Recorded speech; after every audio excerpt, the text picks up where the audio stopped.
Hey guys, nandito ulit kami sa sa milling lumber, milling machine. Mimill There kami. was a wasp nest. But it's empty. No, How many wasps in there? maybe like 3. 3?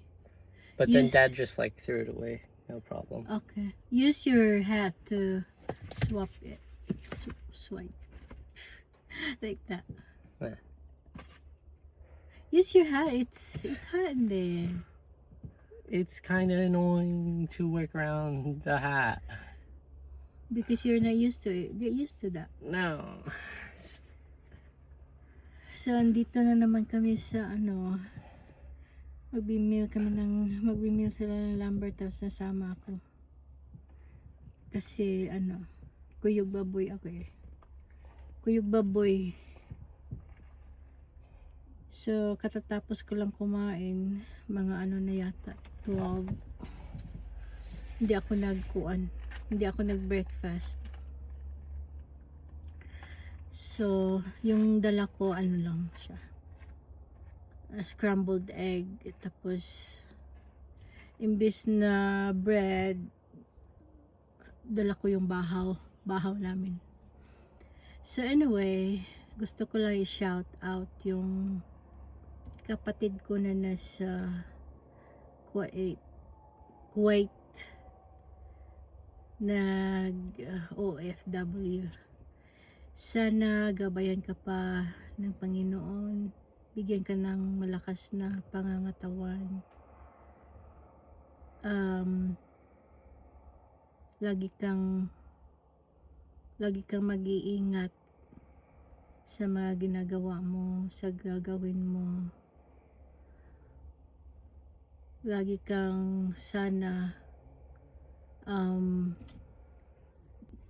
lagi kang bantayan ng Panginoon sa araw-araw na ginagawa mo, at sa tuwing gabi na ikaw ay nagpapahinga.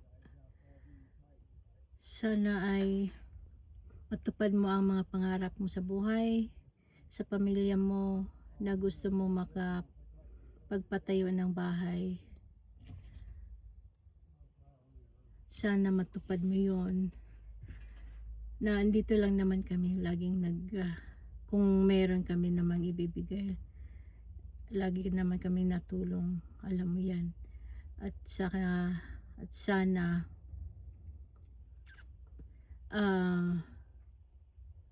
magtipid, lagi magtipid, kasi ang hirap ng buhay. Mahirap humanap ng trabaho, lalo na yung mga OFW, naghihirap mapalayo sa mga pamilya.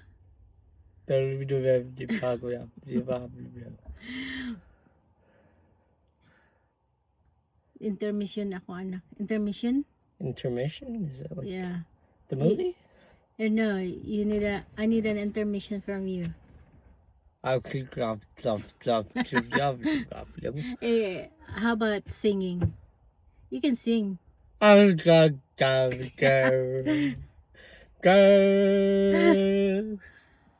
on, sing na. I'm singing it in your language. That's not my language. Yes, it is. Come on. Bahay kubo. Come on. Poopy-doo. Nami karaokehan sa balay, pero di magtuon ni sing kanahan. Kanahan? Kanahan. Kanahan. Yes. Like Kaka. It's a fruit. Oh, so you're eating caca? Kaka sa kukoy.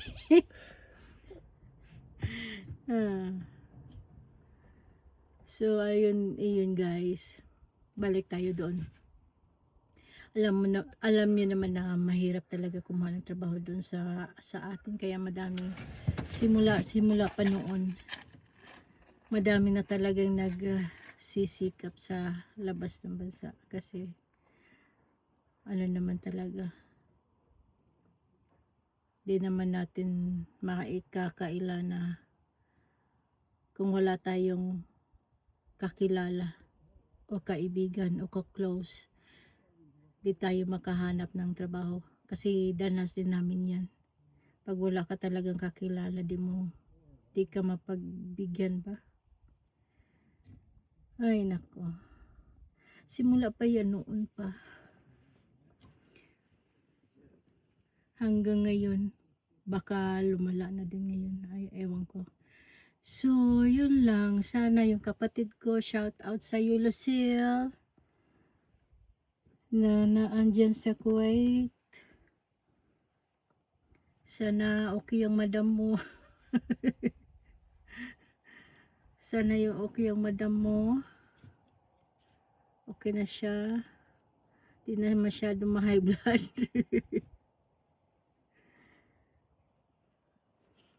So, yun lang. Ingat sa inyo guys. Tsaka, comment kung sino yung gustong magpa-shoutout. Shoutout ko kayo ng malakas. So, bye!